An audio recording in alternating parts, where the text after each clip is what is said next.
উদ্দেশ্য আমার মহান। মই দতমার ভারতীয় জনতা পার্টির কিন্তু আগন্তুক মিশন বিটিআর তার তত্ত্বাবধায়ক হিসাবে দতমাত মোক দিছে রাজ্যিক সমিতির সম্মানীয় সভাপতি দিলীপ শইকীয়া ডাঙৰীয়াই অনুমোদন জনায়। আৰু আজি ইয়াত মণ্ডল সভাপতিৰ নেতৃত্বত হোৱা সুন্দৰকৈ দলীয় বিশেষকৈ মণ্ডল কাৰ্যনিৰ্বাহক সভা আৰু ইয়াত মৰ্চাৰ সমিতি শক্তি কেন্দ্ৰ এই সকলোকে লগত লৈ দলৰ পুৰণি আমাৰ মণ্ডল সভাপতি ভালেকেইজন আছে, তেখেতসকলৰ সহযোগিতাত এই সভাখন অনুষ্ঠিত হৈছে। আৰু মই মত বিনিময় কৰিলোঁ আগন্তুক দিনত আমি পৰিষদীয় সমষ্টিত দতমা সমষ্টিত দলীয় কাৰ্যকৰ্তাৰ মত বিনিময় কৰি এটা কথাই বুজি পালোঁ যে দতমাত বহুত উন্নয়ন কৰিবলগীয়া আছে আৰু বহু সমস্যাৰে জৰ্জৰিত হৈ আছে।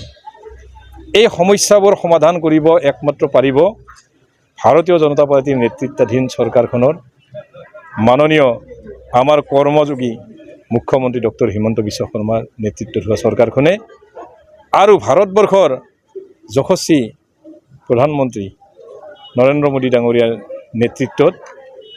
গতিকে এইবাৰ আমাৰ জাউৰি জাউৰি বিভিন্ন দল সংগঠনৰ পৰা ভাৰতীয় জনতা পাৰ্টিত যোগদান কৰা আপোনালোকে দেখিবলৈ পাইছে নিশ্চয়। আজিও 100তকৈ অধিক বিভিন্ন দলৰ সদস্যসকলে আহি তেওঁলোকে আনুষ্ঠানিকভাৱে ভাৰতীয় জনতা পাৰ্টিত যোগদান কৰিলে আৰু মণ্ডল কাৰ্যনিৰ্বাহক শক্তিশালী কৰিলে।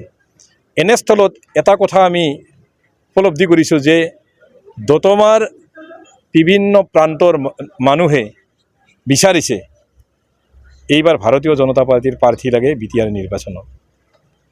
আৰু বিটিআৰ নিৰ্বাচনত যিহেতু ৰাইজৰ স্বতঃস্ফূৰ্ত সঁহাৰি আহিছে ভাৰতীয় জনতা পাৰ্টিৰ প্ৰতি, সদস্যসকলকতো বাদেই ইয়াত বিভিন্ন ব্যক্তিয়ে বিভিন্ন সংগঠনৰ ব্যক্তিকো ইতিমধ্যে মই লগ পাইছোঁ, কথা পাতিছোঁ। তেখেতসকলে বিচাৰে এইবাৰ ভাৰতীয় জনতা পাৰ্টি ইয়াত প্ৰতিনিধিত্ব কৰাটো। গতিকে আজি আমি এই কথাই আলোচনা কৰিলোঁ আৰু এই আলোচনাৰ ভিত্তিত মাননীয় অসমৰ মুখ্যমন্ত্ৰী মাননীয় বিজেপিৰ ৰাজ্যিক সভাপতি দিলীপ শইকীয়া আমি তেখেতসকলক জনাম যে ৰাইজৰ বিপুল দাবীৰ সঁহাৰিৰ প্ৰতি লক্ষ্য ৰাখি দতমাত এইবাৰ ভাৰতীয় জনতা পাৰ্টীয়ে নিৰ্বাচন খেলিব।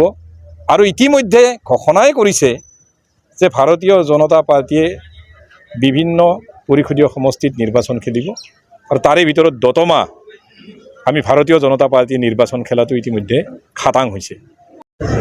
আটাইতকৈ ডাঙৰ কথা আমাৰ মাননীয় ডক্টৰ হিমন্ত বিশ্ব শৰ্মা ডাঙৰীয়াৰ নেতৃত্বত হোৱা চৰকাৰখনে আৰু BTCত বৰ্তমান চলি থকা যিখন চৰকাৰ চলি আছে, এটা কথা সকলোৱে স্বীকাৰ কৰিব লাগিব যে BTCত